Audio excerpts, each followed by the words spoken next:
All right, Ben Latto O'Brien, Dr. Ben Latto O'Brien, Doctor of Chinese Medicine and Nutrition from the Natural Medicine and Nutrition Clinic in Subiaco. Now, that video I did yesterday on discs had 1,200 views in about 12 hours, so that was pretty awesome. So people are obviously interested in this topic, so I'm going to talk today a little bit about discs again and what I'm actually going to do in the clinic to assist people to heal themselves. So let's do a little recap.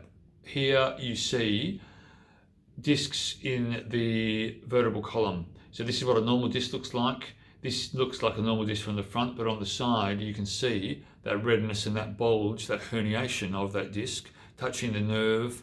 And if it touches the nerve, you'll get nerve symptoms. So these are things like tingling, numbness, pins and needles, altered sensation, funny sensation, electric feeling, burning, whatever. It usually goes into the glute and the lower back and quite often down the leg. And that when it's down the leg, that's what they call sciatica, or impingement of the sciatic nerve. So what do you do about that? Well, a couple of things. First of all, if you think about how this looks, right, this is why I think, in my opinion, manipulation is contraindicated. You do not manipulate a back that has a herniated disc in.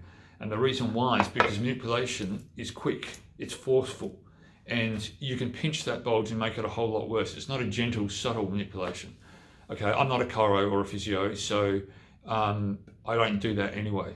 But I do have patients that come in after being manipulated and they are a whole lot worse, which is very unfortunate. Sometimes they get better. If you can move the vertebra away from there, from the bulge, then yes, in theory they can get better, but it's too much of a risk. You don't know exactly where that bulge is. So to do a forceful movement, it's very, very risky, and it's not worth making you a whole lot worse. So that's just my opinion, and that's what I tell my patients. Now, you've got to tune into your body, and you've got to tune into what you're eating and how it makes you feel, or drinking, right? So if you eat certain things like coffee or alcohol or carbs or whatever, and this makes your back pain worse, well then obviously that's not good for you. So stop doing it. Your body's giving you a signal. 4 main signs of inflammation. It's pain, redness, heat, and swelling. Okay, so if you've got pain, you've got inflammation going on there. We need to get this inflammation down, then you get your pain a bit better, then your back can actually start to heal. Really in that order. So, don't be exercising a lot. This is not a case of having weak muscles and needing more core strength or stretching your back out or whatever. That will tend to make you flare and make you more angry.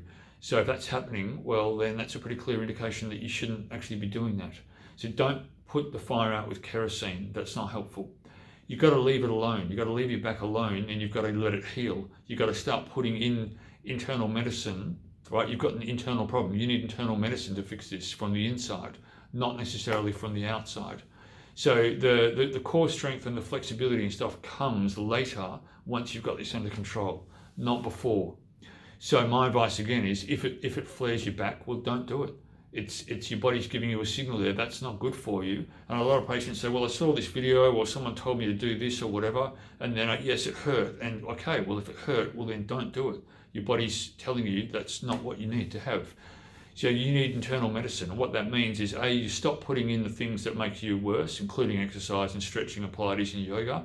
You don't put in alcohol or coffee or any of the refined carbs and sugars, things that make your back more angry.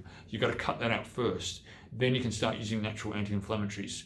The best ones, in my opinion, things like turmeric and dandelion leaf, eating them in salads. Yes, very, very bitter, but very, very good for inflammation. Fish oil also is quite good. And these are things naturally that will start to get your internal inflammation down and get your pain under control. I use acupuncture in the clinic because that's what I do. I'm an acupuncturist and a nutritionist. And I use herbs and things. There's different things that I would recommend. But first of all, we do an initial exam. And the whole point of that is to work out, is it worth pursuing the treatment, and what kind of treatment are you going to need?